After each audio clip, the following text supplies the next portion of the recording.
এরে নবীর উম্মত, মানুষ দুই ধরনের অসুস্থতা হয়। এক ধরনের অসুস্থতা হয় জিসমানি, আরেক ধরনের অসুস্থতা হয় হলো কলবি। জিসমানি যে অসুস্থতা, এই অসুস্থ যদি কেউ হয়, দেহের মধ্যে যদি কেউ অসুস্থ হয়, ওই মানুষটার দুনিয়ার শান্তি বরবাদ হয়ে যায়, ঠিক কিনা? যদি দেহের মধ্যে কেউ অসুস্থ হয়, এই মানুষটা দুনিয়ার শান্তি কি হয়ে যায়? বরবাদ হয়ে যায়। আর যদি কারো কলবের মধ্যে অসুস্থ হয়, তার জান্নাতের ঠিকানা বরবাদ হয়ে যায়, ঠিক কিনা? শারীরিক সুস্থতা যার সঙ্গে থাকবে রে ভাই, ওই মানুষটা দুনিয়ার মধ্যে বাদশা। কি বলেন আপনারা? শারীরিকভাবে সুস্থতা যার মধ্যে আছে, দুনিয়ার মধ্যে সে কি কি সন্দেহ আছে? শারীরিক সুস্থতা যার মধ্যে আছে, সে দুনিয়াতে বাদশাহ। দুনিয়াতে কোনো টেনশন নাই, দুনিয়াতে কোনো প্যারা নাই। ওই মানুষটা দুনিয়ার জমিনে বড় সুখী। যদিও লোকটা দরিদ্র হয়, যদিও লোকটা অভাবী হয়, কিন্তু যদি দেহের দিক দিয়ে সুস্থ হয়, তাহলে ওই বান্দারা দুনিয়ার জমিনে সুখী, ঠিক কিনা? এরে নবীর উম্মত, ওরে গোলাম, আপনাদেরকে বলতে চাই, আজকে আমরা যারা দেহের মধ্যে অসুস্থ হয়, এই দেহের চিকিৎসা করা আমাদের জন্য হাদিস শরীফের মধ্যে আছে হলো সুন্নত। দেহের চিকিৎসা করা কি? আরো জোরে বলেন, দেহের চিকিৎসা করা কি? দেহের চিকিৎসা করা আমাদের জন্য সুন্নত। কিন্তু কলব দিয়া, রূহ দিয়া যদি কেউ অসুস্থ হয়, আর ওই চিকিৎসা করা আমাদের জন্য হলো ফরজে আইন। এরে বান্দা, সুস্থতা কত বড় নিয়ামত। আজকে এখানে যারা আছেন, সবাইকে তো আল্লাহ তাআলা ধন সম্পদ দেয় নাই। অনেকে রিক্সা চালান, অনেকে মানুষের বাড়িতে কাজকর্ম করেন, অনেকে মিল ফ্যাক্টরিতে কাজকর্ম করেন, আর মনে মনে ভাবেন আমি তো বড় সুখী না, ওই মালিক বড় সুখী। এমন ভাবে কিনা? আমার টাকা নাই, পয়সা না, আমি তো বড় সুখ নয়। ও যুবক ভাই, আমি আপনাদেরকে বলতে চাই, এক রাজা, দিল্লির এক রাজা, প্রস্রাব বন্ধ হয়ে গেছে। বন্ধ হওয়ার কারণে চিকিৎসা যাই করে না কেন, পেশাব আর চলা হয় না। কত ডাক্তার দেখাইলো, কিন্তু প্রস্রাব আর চালু হয় না। এবার খবর পাইলো এখানে একটা বুজুর্গ আছে, ওই বুজুর্গের কাছে যদি যাই, তাহলে বুজুর্গ যদি পানি পড়া দেয়, পানি পড়া খাওয়ার সঙ্গে সঙ্গে ওই মানুষটার ওই বাচ্চাটার পেশাব চালু হয়ে যাবে। সুবহানাল্লাহ। এই আল্লাহর গোলাম, এর যুবক, ওই রাজা লোক পাঠাইছে, যাও। ওই বুজুর্গের নাম ছিল নিজামুদ্দিন আউলিয়া রহমাতুল্লাহি আলাইহি। ওই বাদশা লোক পাঠাইছে, নিজামুদ্দিন আউলিয়া দরবারে যাও। নিজামুদ্দিন আউলিয়া রহমাতুল্লাহি আলাইহির কাছে যাওয়ার পর উনি বলেন, আমি একটা শর্তে পানি পড়া দিতে পারি, আর আমি পানি পড়া দিতে রাজি। পানি পড়া যখন দিমু, এই পানি পড়া খাওয়ার সঙ্গে সঙ্গে পেশাব চালু হয়ে যাবে। সুবহানাল্লাহ। আরো জোরে বলেন সুবহানাল্লাহ। আমি পানি পড়া দিতে দেরি, ওই পেশাব চালু হতে দেরি হবে না, তবে আমার শর্ত একটা। কি শর্ত বলো? আমাকে দিল্লির মসনদ লিখে দিতে হবে, দিল্লির রাজত্ব লিখে দিতে হবে। যদি দিল্লির রাজত্ব লিখে দেওয়া হয়, আমি পানি পড়া দিব। এবার রাজা দিল্লির রাজপ্রাসাদ লিখে দেওয়ার জন্য রাজি হয়ে গেছে। সুবহানাল্লাহ। কারণ শাসকের কাছে তার শাসন ক্ষমতার চেয়েও সুস্থতার মূল্য অনেক বেশি, ঠিক কিনা? কি বলেন, বেশি কিনা? এই জন্য শরীর যার অসুস্থ, তার লক্ষ লক্ষ টাকা থাকলেও টাকার মধ্যে কোনো শান্তি নাই। বিরাট বড় চেয়ারের মধ্যে বসে, গদির মধ্যে বসে হুকুম যা দে, 10 জন মাইরা লেবো একটা হুকুম দিলে, কিন্তু রোগ বড় অসুস্থ, এর মধ্যে কোনো শান্তি আছে? কোনো শান্তি নাই। এরে নবীর উম্মত, এক লোক যুবক অসুস্থ হইয়া হাকিমের কাছে গেছে চিকিৎসা করার জন্য। হাকিম সাহেব ওই রোগটার পরীক্ষা নিরীক্ষা করে দেখলেন, ওই লোকটার যে রোগ হয়েছে, এই রোগগুলো কোনো ভালো হওয়ার মতো কোনো রোগ না। এবার হাকিম সাহেব চিন্তা করলেন, আমি যদি বলে দেই তোমার রোগটা ভালো হবে না, তাহলে ওই লোকটার অসুখ আরো বাইরে যাবে, আর তারপর আমার প্রতি একটা কুধারণা আসবে। কি করা যায়, কি করা যায়? এর যুবক, এবার ওই হাকিম চিন্তা করলেন, চিন্তা করে বললেন, তোমার রোগ ভালো হবে, তবে শর্ত একটা, কি শর্ত?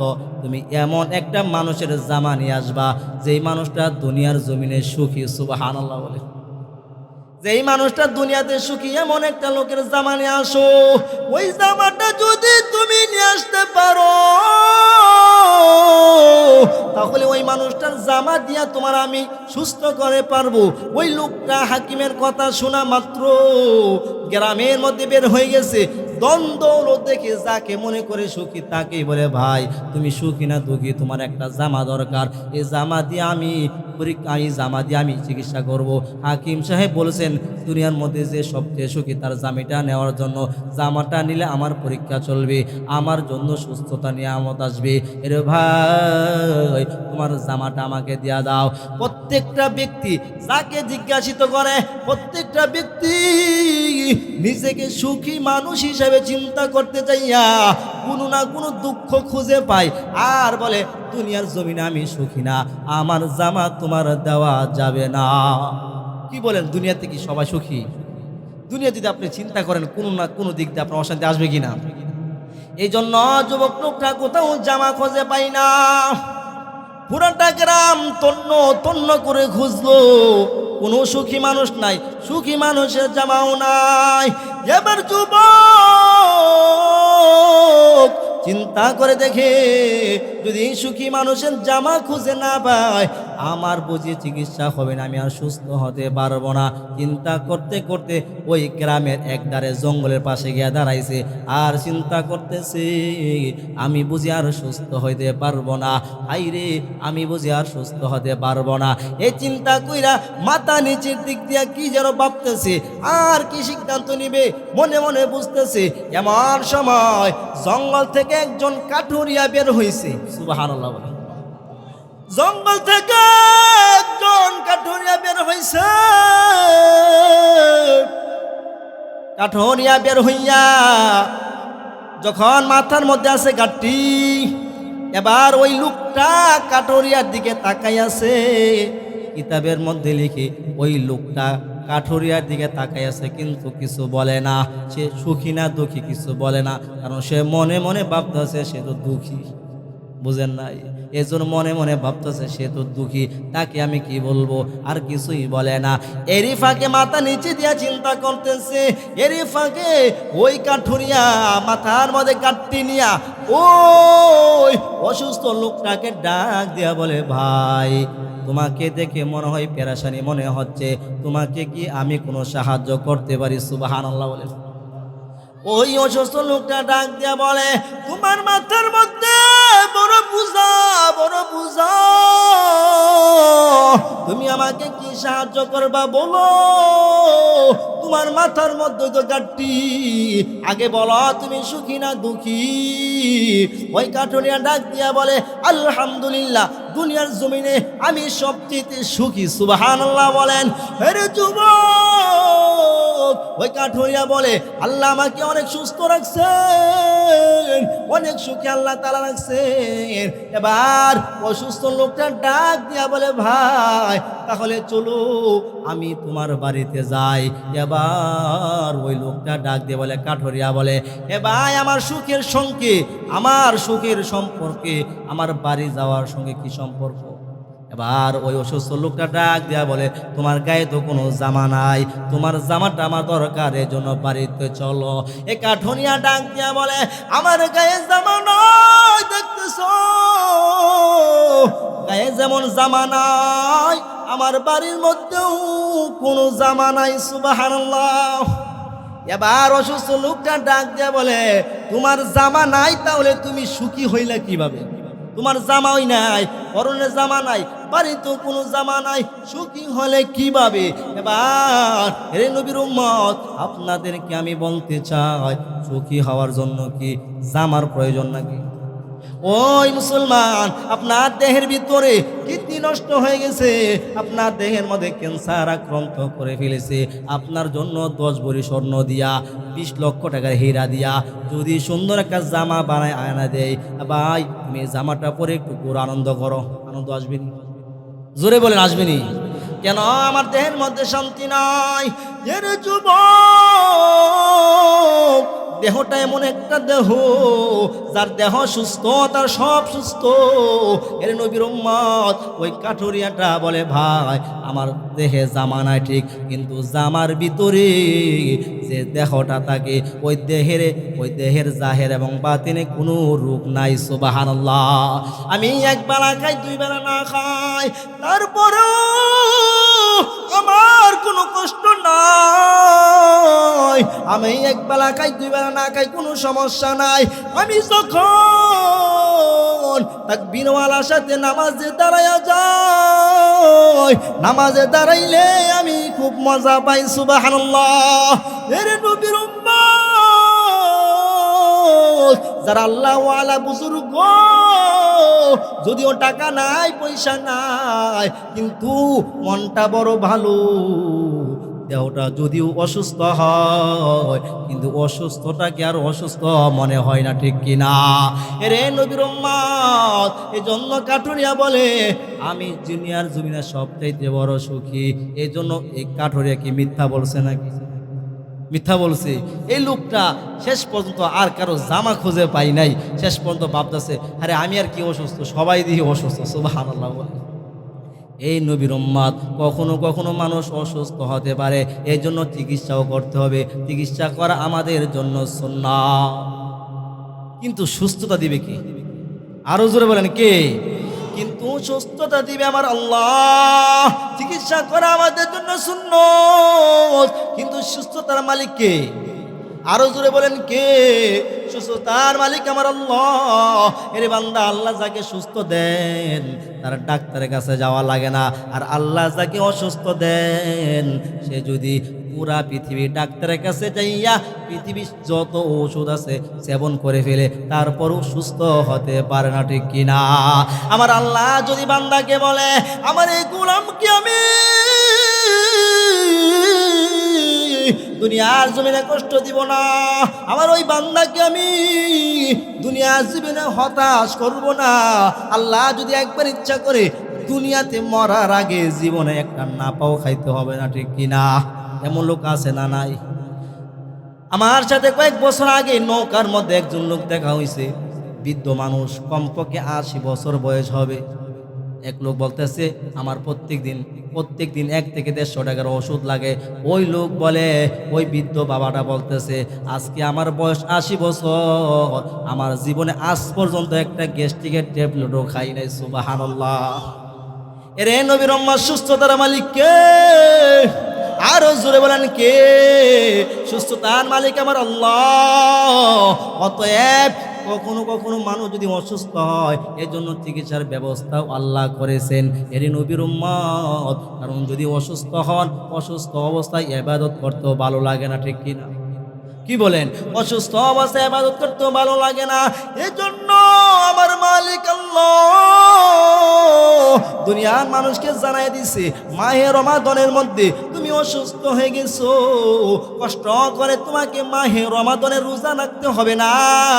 এর বান্দা, মসজিদে যাইতে তোমার কষ্ট হবে, কষ্ট করে মসজিদে যাইতে হবে না। যখন সুস্থ হইবা মসজিদের মধ্যে যাইবা, দেহকে কষ্ট দিয়া আমার আল্লাহ কোনো ইবাদত চান না, ঠিক কিনা? রে নবীর উম্মত, এজন্য আল্লাহর হাবিব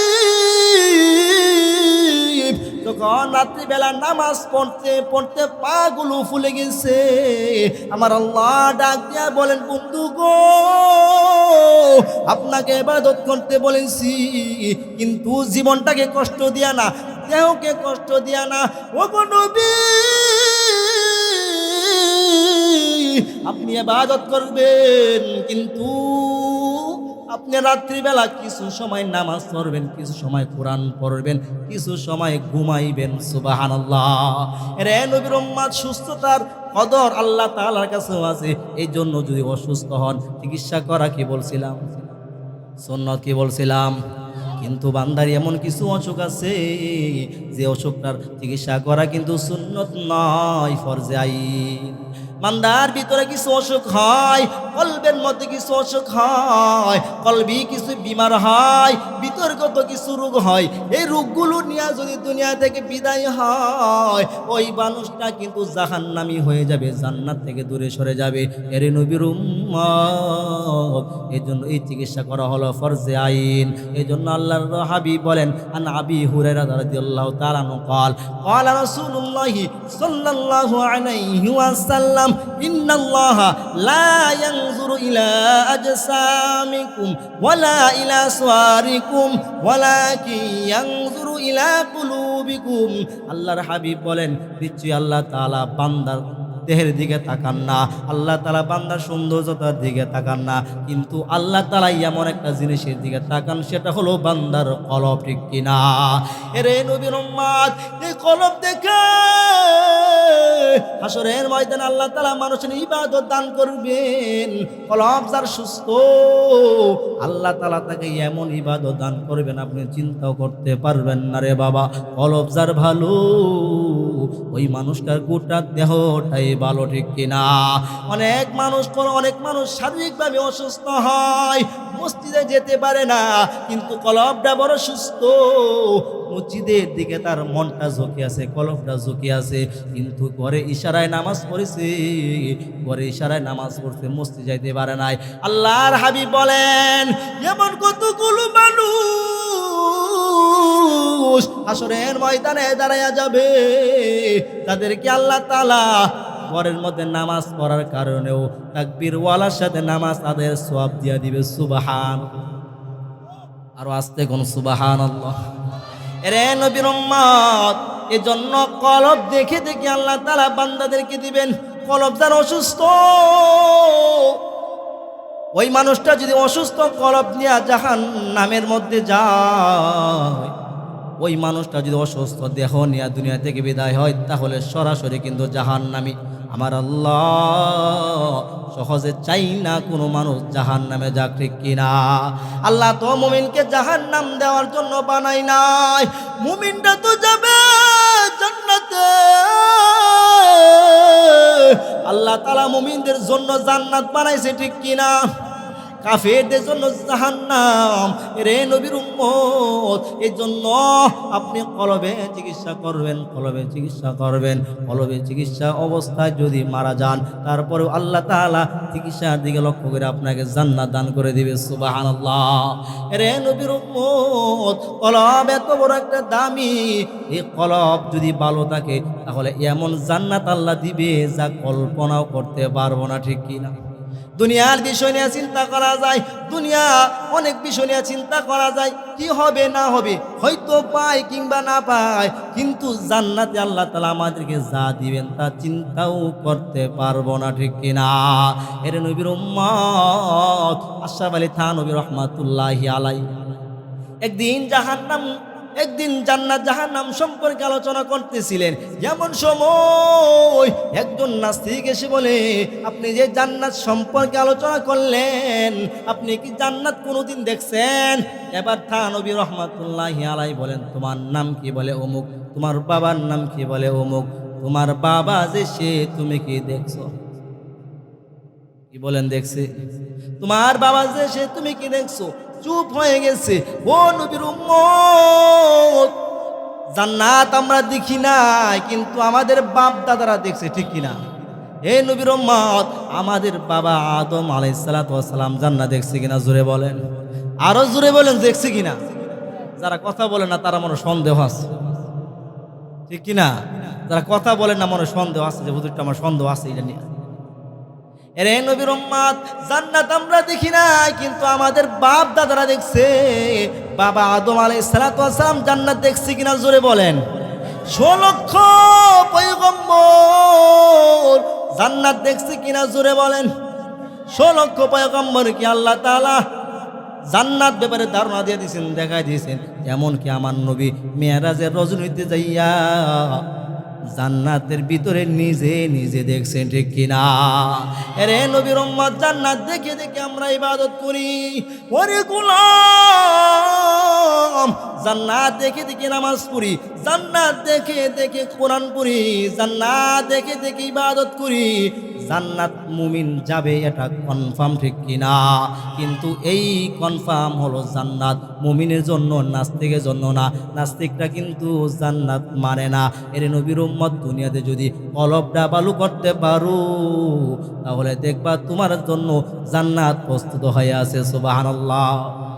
একদিন জিবরাইল আমিন আল্লাহকে ডাক দিয়া বলে, ও গো মাবুদ, তুমি যে মুমিনের জন্য জান্নাত বানাইছো, আমি একটু সেই জান্নাতটা দেখতে চাই।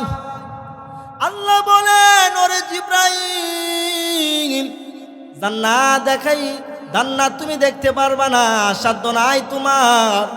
জিবরাইল আমিন ডাক দিয়া বলে, আল্লাহ চেষ্টা করে দেখি। সুবহানাল্লাহ।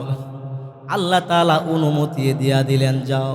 এবার জিবরাইল আমিন জান্নাতের ভিতরে ঢুকে গেছে। জিবরাইলের মতো ফেরেশতা জান্নাতের ভিতরে ঢুকে গেছে। এরে নবীর উম্মত, জিবরাইল কেমন? একদিন আমার মায়ের নবী আল্লাহ রসুল জিবরাইলকে ডাক দিয়া বলে, ও ভাই জিবরাইল, তোমার আসল সুরতটা আমি দেখতে চাই। তুমি আমার কাছে আসো, বিভিন্ন সুরত নিয়ে আসো, বিভিন্ন আকৃতি নিয়ে আসো। ও ভাই জিবরাইল, তোমার আসল সুরতটা আমি দেখতে চাই, একটু কি আমাকে দেখাইবা? জিবরাইল আমিন ডাক দিয়া বলে, ও গো নবী, আমার আসল সুরত দেখাইবার মতো জায়গা আসমান জমিনের ভিতরে নাই। সুবহানাল্লাহ। ও গো পয়গম্বর, আমার সুরত কিভাবে দেখাইব গো? কিন্তু আপনি যেহেতু হাবিবে কিবরিয়া নবী, আপনি দেখতে চাইছেন, এই জন্য আমি আপনাকে আমার স্রোতটা একটু দেখাইতে চাই।